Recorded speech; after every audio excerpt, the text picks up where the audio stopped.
Gap తర్వాత నేను అది కూడా మీడియా ముందు రావడం జరిగింది. ఎక్కువ టైం ఆదాయ సాగర్ కాన్సెన్స్ ఇవ్వడం జరిగింది. కొన్ని రాష్ట్రానికి సంబంధించిన ముఖ్యమైన విషయాలు మీడియా ద్వారా రాష్ట్ర ప్రజలందరికీ, ప్రత్యేకంగా నాగార్జున సాగర్ ప్రజలకి తెలియజేస్తున్నాం. టిఆర్ఎస్ అధికార మతంతో, అహంకారంతో, అవినీతితో, అక్రమాలతో మరి ఈరోజు ఈ రాష్ట్రంలో ఒక దుష్ట పరిపాలన అందిస్తున్న విషయం నాగార్జున సాగర్ ప్రజలు గుర్తించుకోవాలని చెప్పి, ఓటర్లు గుర్తించుకోవాలని చెప్పి మేము మరొకరు మనం చేస్తున్నాం. నాగార్జున సాగర్ లోనే గిరిజనుల మహిళలు పోడు భూముల సమస్యలని ముఖ్యమంత్రి స్థాయి వ్యక్తికి తమ గోడు వినిపించడానికి, తమ రిప్రజెంటేషన్ ఇవ్వడానికి నిరుపేద గిరిజన మహిళలు కల్వకుంట్ల చంద్రశేఖరరావు గారి సభకు వచ్చి ముఖ్యమంత్రిగా రిప్రజెంటేషన్ ఇవ్వదలుచుకుంటే వారిని కుక్కలు అని చెప్పి సంబోధించి గిరిజన మహిళలు నాగార్జున సాగర్ కాన్స్టిట్యున్సీలో పోడు భూముల గురించి రిప్రజెంట్ చేయదలుచుకుంటే వాళ్ళని కుక్కలు అని సంబోధించిన ముఖ్యమంత్రి కల్వకుంట్ల చంద్రశేఖరరావు. నాగార్జున సాగర్ ప్రతి గిరిజన అన్న, తమ్ముడు, అక్క, చెల్లెల గుర్తుపెట్టుకోవాలి. మన నిరుపేద గిరిజన మహిళలు, అక్కలు, చెల్లెలు పోడు భూముల విషయం గురించి వారి బాధ తెలియజేసుకుని ఒక ముఖ్యమంత్రి స్థాయి వ్యక్తికి వస్తే వారిని కుక్కలు అని సంబోధించి పోలీసులతో గెంటేసిన వ్యక్తికి ఒక్క గిరిజన ఓటు కూడా నాగార్జున సాగర్ లో పడటానికి మరి ఆస్కారం ఉందో మీరు ఆలోచన చేయాలి. గత కొన్ని రోజులుగా, కొన్ని మాసాలుగా, కొన్ని వారాలుగా టిఆర్ఎస్ పార్టీ ఏ విధంగా అన్ని స్థాయిలో టిఆర్ఎస్ నాయకులు కళ్ళు నెత్తికెక్కి, మదవెక్కి, అహంకారంతో, పొగరుతో మాట్లాడుతున్నారో కొన్ని విషయాలు మేము మనం చేస్తున్నారు. ముఖ్యమంత్రి ఏమో గిరిజన మహిళలను కుక్కలు అంటాడు. మంత్రి మల్లారెడ్డి ఏమో ఆన్ రికార్డ్ బహిరంగంగా లంచాలు వసూలు చేసే ప్రక్రియలో పట్టుబడతాడు. మరి ఆ లంచాలలో మంత్రి ముఖ్యమంత్రితో షేర్ చేస్తున్నా అర్థమవుతుంది కానీ ఎందుకు అతన్ని ఇంకా బర్తరఫ్ చేయలేదో ముఖ్యమంత్రి జవాబు చెప్పాలి. మంత్రి మల్లారెడ్డి నేరుగా లంచాలు అడుగుతూ ఆన్ రికార్డు పట్టుబడితే మరి ముఖ్యమంత్రి గారు మీకు బాగా వస్తున్నారా, మీరు వారిని బర్తరఫ్ చేయలేదు. ఈ విషయాన్ని మేము గవర్నర్ దృష్టికి కూడా తీసుకుపోతాం. అదేవిధంగా నలుగురు ఇదే దుష్ప్రవర్తన, తప్పుడు ప్రవర్తన ఉదంతాలు మీకు తెలియజేస్తున్నా. నలుగురు టిఆర్ఎస్ ఎమ్మెల్యేలు బెంగళూరులో డ్రగ్స్ కేసులో ఇన్వాల్వ్ ఉన్నారు. సిగ్గుచేటు. రాష్ట్రం మొత్తం సిగ్గుతో తలవంచుకునే విధంగా అధికార పార్టీ ఎమ్మెల్యేలు బెంగళూరులో డ్రగ్స్ కేసులో ఇరుక్కున్నారు. నేను అక్కడ బెంగళూరులో ప్రముఖ అధికారులతో మాట్లాడితే ఎస్, ఇది వాస్తవము. అక్కడ డ్రగ్స్ విషయంలో మాకు ఒక ప్రముఖ బిజినెస్ మెన్ వాగ్మూలం ఇచ్చిండు.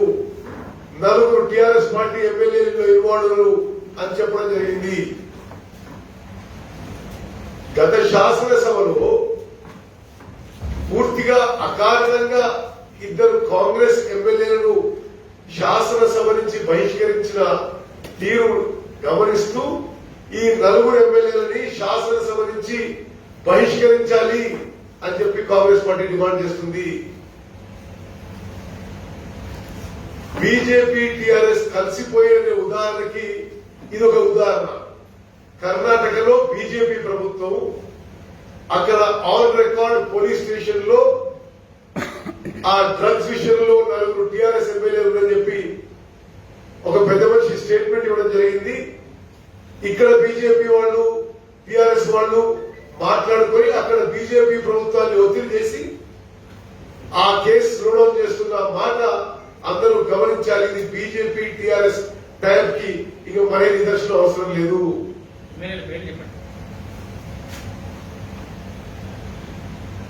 నలుగురు టీఆర్ఎస్ ఎమ్మెల్యేలు ఉన్నారు అనే మాట బెంగళూరు పోలీస్ అధికారులు తెలియజేశారు. వాళ్ళకి షో కాల్ నోటీస్ మేమే ప్రశ్న చేసి చెప్పారు. నేను ఆ విషయంలో మరి వాళ్ళు ఎఫ్ఐఆర్ కాపీ తెప్పిస్తున్నాం, వచ్చిన తర్వాత మీకు తెలియజేస్తాం. అదేవిధంగా నాగార్జున సాగర్ ఎన్నికలో కూడా బీజేపీ టీఆర్ఎస్ కొల్యూడ్ అయి టీఆర్ఎస్ పార్టీని గెలిపించే ప్రయత్నంలోనే బీజేపీ చాలా బలహీనమైన క్యాండిడేట్ ని పెట్టడం జరిగింది. ఇది బీజేపీ టీఆర్ఎస్ కొల్యూషన్ కి మనం ఉదాహరణ మనం చేస్తున్నాను. అదేవిధంగా ముఖ్యమంత్రి మంత్రి మల్లారెడ్డి, నలుగురు టీఆర్ఎస్ ఎమ్మెల్యేలు, అదేవిధంగా తుంగతుర్తి నియోజకవర్గంలో శాసనసభ్యుని ఆధ్వర్యంలో పెద్ద ఎత్తున ఇసుక దోపిడీ జరుగుతుందని చెప్పి ఒక ప్రముఖ దినపత్రికలో బ్యానర్ హెడ్ లైన్స్ వచ్చినా ఈ ప్రభుత్వంలో చెల్లడం లేదు. అదేవిధంగా ఈ రోజు కూడా కొనసాగుతుందని చెప్పి మీకు మనవి చేస్తున్నారు. మరి ఇంతవరకు శాండ్, ల్యాండ్, మైన్స్ ఉండే వీళ్ళ స్లోగన్, వీళ్ళ మోటో, వీళ్ళ మేనిఫెస్టో. ఇప్పుడు శాండ్, ల్యాండ్, మైన్స్ సహా డ్రగ్స్ కూడా యాడ్ అయిపోయింది టీఆర్ఎస్ లీడర్స్ లా యొక్క మేనిఫెస్టోలో మనం చేస్తున్నాం. అదేవిధంగా మరి మంతని ప్రాంతంలో టీఆర్ఎస్ పార్టీకి చెందిన ఒక జిల్లా పరిషత్ చైర్మన్ తన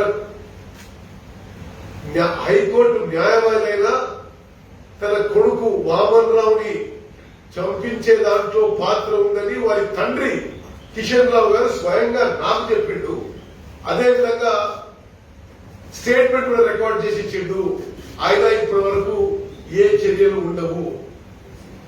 మిత్రులారా, నాగార్జున సాగర్ ఓటర్లు గాని తెలంగాణ ప్రజలు గాని మరి టీఆర్ఎస్ పార్టీ ముఖ్యమంత్రి నుంచి ముఖ్యమంత్రి, మంత్రులు, ఎమ్మెల్యేలు, నాయకులు ఏ విధంగా ప్రదర్శిస్తున్నారో ఇవన్నీ మీకు మరి ఉదాహరణ తెలియజేస్తూ నాగార్జున సాగర్ లో తప్పనిసరిగా బుద్ధి చెప్తే గాని వాళ్ళకి మరి సోయికి రారని చెప్పి నేను మనం చేస్తున్నారు.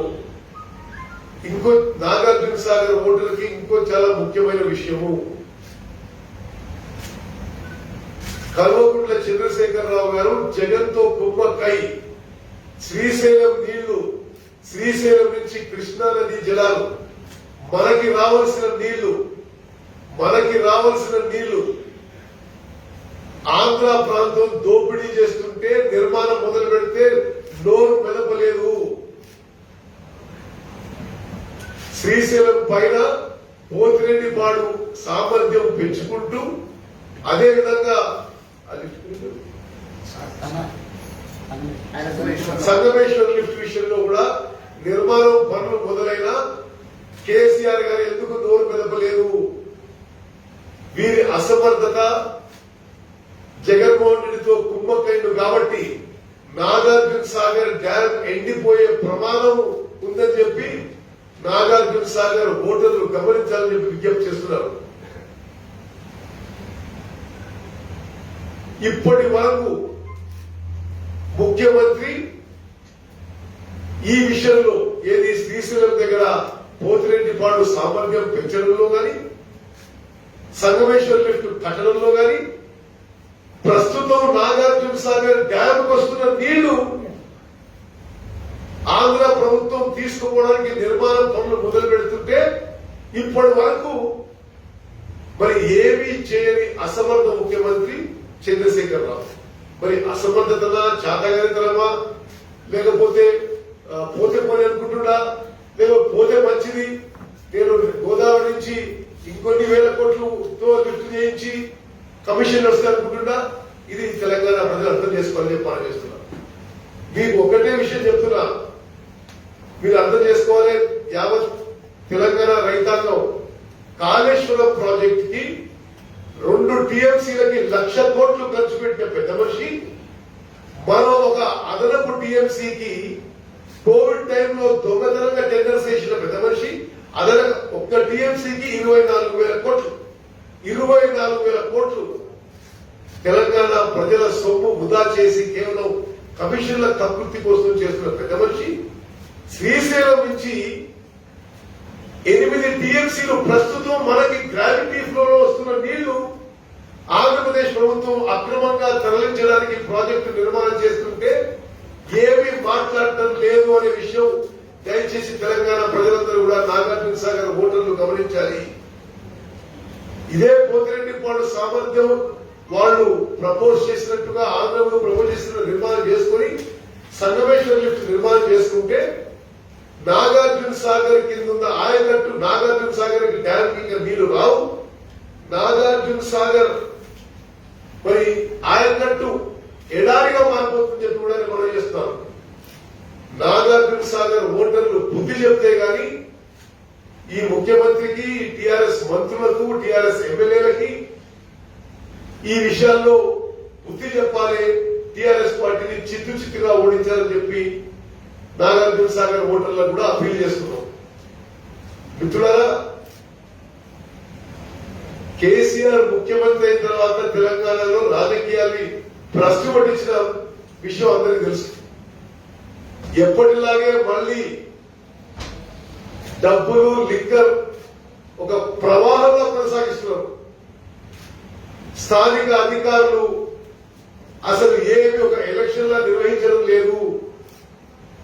ఇక్కడ ఉన్న చీఫ్ ఎలక్టరల్ ఆఫీసర్ గాని, రిటర్నింగ్ ఆఫీసర్ గాని అందరూ ఎలక్షన్స్ నిష్పాక్షికంగా, ఫేర్ గా, ఫ్రీగా, న్యూట్రల్ లో నిర్వహించడంలో ఫెయిల్ అయిపోయినారు. ఈ విషయాన్ని నేను మరి కొంతమంది ప్రముఖులు రేపు ఢిల్లీ పోయి ఎలక్షన్ కమిషన్ ఆఫ్ ఇండియా దృష్టికి కూడా తీసుకురావడం, మరి అక్కడ నాగార్జున సాగర్ లో ఫ్రీ అండ్ ఫెయిర్ ఎలక్షన్స్ జరగాలని చెప్పి డిమాండ్ చేస్తూ ఈ విధంగా డబ్బు మద్యం ప్రవాహం ఆపాలని, అదేవిధంగా మరి అక్కడ స్థానిక టీఆర్ఎస్ నాయకులు ఎవరు ప్రచారంలో పాల్గొంటారు. బయట నుంచి మొత్తం కేబినెట్ మంత్రులు, ఎంపీలు, ఎమ్మెల్యేలు, ఎమ్మెల్సీలు మరి వందల బండ్లలో మరి రోజు లిక్కరు మరి పంచుతూ, వాళ్ళు అందులో మురుగుతూ, మరి పూర్తిగా డబ్బులు పంచుతూ అక్కడ ఎలక్షన్ వాతావరణాన్ని సరిగ్గా ఒక న్యూట్రల్ గా, ఒక ఫ్రీగా, ఒక ఫేర్ గా చేయడంలో ఇక్కడున్న ఎలక్షన్ కమిషన్ ప్రతినిధులు, సిఇఓ వాళ్ళు పూర్తిగా వైఫల్యం అని చెప్పి కూడా మేము మనం చేస్తున్నాం. ఈ డ్రగ్స్ కేసులో ఉన్న వాళ్ళు ఏంటి సార్, అక్కడ శాసనసభ సభ్యత్వాన్ని రద్దు చేయమంటారా? ఎస్. ఇప్పుడు ఒక వేరే రాష్ట్రంలో పోయి డ్రగ్స్ లో ఇన్వాల్వ్ అయిన వాళ్ళు అసలు రాష్ట్రానికి అప్రతిష్ట, ఒక శాసనసభకు అప్రతిష్ట తీసుకొచ్చిన వాళ్ళని శాసనసభ సభ్యత్వం మరి రద్దు చేయడం సబబో కాదా అని చెప్పి మీరు అడుగుతారు. పోయినసారి 2 ఎమ్మెల్యేల శాసనసభ సభ్యత్వం మరి ఏదో అది కూడా తప్పుడు ఆరోపణ, ఏదో గవర్నర్ వస్తే లొల్లి పెట్టిండ్రు అని చెప్పి శాసనసభ సభ్యత్వం రద్దు చేసిన పెద్ద మనిషి వేరే రాష్ట్రంలో డ్రగ్స్ కేసులో ఇన్వాల్వ్ అయితే తప్పనిసరిగా this is the perfect grounds for disqualifying those MLAs from the assembly. Definitely we will take it up at all levels. Sir, BJP से मिलकर केस कमजोर करने की बात कर रहे हैं, तो कांग्रेस किसका है इन लोगों को नाम में लगे, कौन है, क्या एमएलए क्या है? सर ऐसा है, क्योंकि मैं यही बता रहा हूं कि मुझे जो समाचार है वहां एक बड़ा बिजनेसमैन ने पुलिसमैन को स्टेटमेंट दिया है कि 4 टीआरएस एमएलए हमारे साथ एक ड्रग्स इश्यू में इन्वॉल्व है, लेकिन मैं नाम अभी नहीं लेना चाहता हूं क्योंकि वो नाम रजिस्टर होके आजकल में उनको नोटिस आने वाला है, यहां तक हमारे समाचार है। लेकिन एक हफ्ता हुआ इश्यू होने के बाद क्यों बैंगलोर में बीजेपी गवर्नमेंट के अंडर जो पुलिस है इतना स्लो इश्यू पे चल रही है, वो स्टेटमेंट देने के बाद वो विदाउट डाउट है इसमें टीआरएस बीजेपी की कोलिशन है। मैं यही पूछ रहा हूं, बड़े बड़े बात करने वाला पंडित संजय, तुम्हारा गवर्नमेंट है कर्नाटका में, कहीं को तुम इसमें सीरियसली लेके आगे नहीं चला रहे आप? ये क्या बीजेपी टीआरएस कोलिशन की बात नहीं? जरूर आप लोग इसको समझिए, हमारा रिक्वेस्ट है। नागार्जुन में कांग्रेस जीतने कितना चांस है? इतना चांसेस कैसा? 100%। ये कोई शक है आपको? आप बोल रहे ना रकम और शराब के बलबूते पे प्लेटफॉर्म कर रहे हैं, लेकिन कुछ भी ऐसा बावजूद कांग्रेस पार्टी अच्छी मेजोरिटी से नागार्जुन सागर कॉन्स्टिट्यूंसी जीतेंगे। ये हमारा सर्वे है। कांग्रेस पार्टी जीतेंगे, टीआरएस पार्टी सेकंड पोजीशन में है और बीजेपी की डिपॉजिट जब्त होने वाला है। కేసీఆర్ సభ పెడతారట, దాని తర్వాత ఏమన్నా మారే అవకాశం ఉంటుందా సార్? 14 మరి మాకే తెలిసి సభ పెట్టే అవకాశం లేదు. ఎందుకంటే election commission of India COVID-19 guide lines ప్రకారం మీకు కూడా రిలీజ్ చేస్తుంది. నేను ఇప్పుడు అలా జిల్లాలో అందరూ పంపించిన 5 మంది కంటే ఎక్కువ డోర్ టు డోర్ క్యాంపెయిన్ చేయవద్దు అని ఇచ్చారు. బట్ నేను ఎలక్షన్ వెళ్ళి అదేవిధంగా 5 వాహనాల కంటే ఒక కన్వాయ్లో పోదని ఇచ్చారు. అదేవిధంగా సభలు పరిమిత జనంతో పెట్టాలని చెప్పారు. సోషల్ మార్కింగ్, సోషల్ డిస్టెన్స్ ఉండాలి, గ్రౌండ్ మార్కింగ్ ఉండాలని పెట్టారు. మరి ఆ నిబంధనలు పాటించి మరి ఏ విధంగా ఎలక్షన్ కమిషన్ అనుమతిస్తుందో మాకు తెలియదు. शर्मिला को क्षेत्रों करके सब काफिले का परमिशन आज ही मिला था। किसके साहब वहाँ इलेक्शन नहीं है। मैं इतना ही बोल रहा हूँ, वहाँ भी परमिशन दिया गया, बोला गया कि सिर्फ 5000 लोगों के लिए करके परमिशन दिया. इधर election commission of India guidelines మీకు కాపీ ఇస్తా. ఆ కాపీలో ఏముందో ये Nagarjuna Sagar constituency election commission of India की गाइडलाइंस में आता है. अगर क्यों इलेक्शन कमीशन ऑफ इंडिया की गाइडलाइंस नहीं फॉलो करेंगे आप लोग भी पूछने चाहिए. नरसिंह सीरू साहब, आपको भी मैं अभी व्हाट्सएप पे election commission of India guidelines follow करूंगा. ओके, షర్మిల పార్టీకి సంబంధించి మీరు ఏమన్నా మాట్లాడతారు? ఓకే.